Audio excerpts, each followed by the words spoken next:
En temps normal, il y a entre 70 et 100 journalistes dans cet open space. Mais depuis un mois, la rédaction de Ouest France est quasi déserte. Ici aussi, le télétravail est devenu la règle.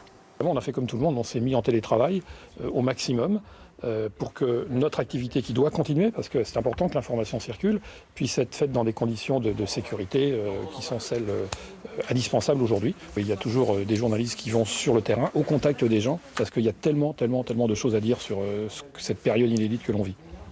Des journalistes comme Stéphanie, elle travaille à Auray où les premiers cas de Covid ont été recensés début mars.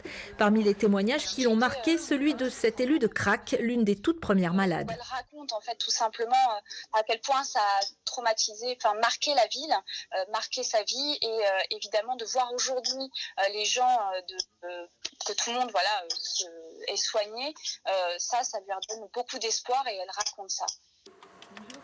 D'où l'idée de publier demain une édition spéciale en rassemblant les plus belles histoires, les coups de cœur, les portraits.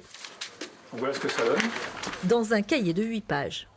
Donc là, vous avez la une avec 400 visages qui sont des gens qu'on a rencontrés dans nos reportages. Et puis ce mot solidaire, parce que je crois qu'il dit tout. Des visages immortalisés par les 17 photographes de Ouest France. Quelqu'un qui s'est confiné dans son cinéma. Depuis un mois, ils vivent une expérience inédite.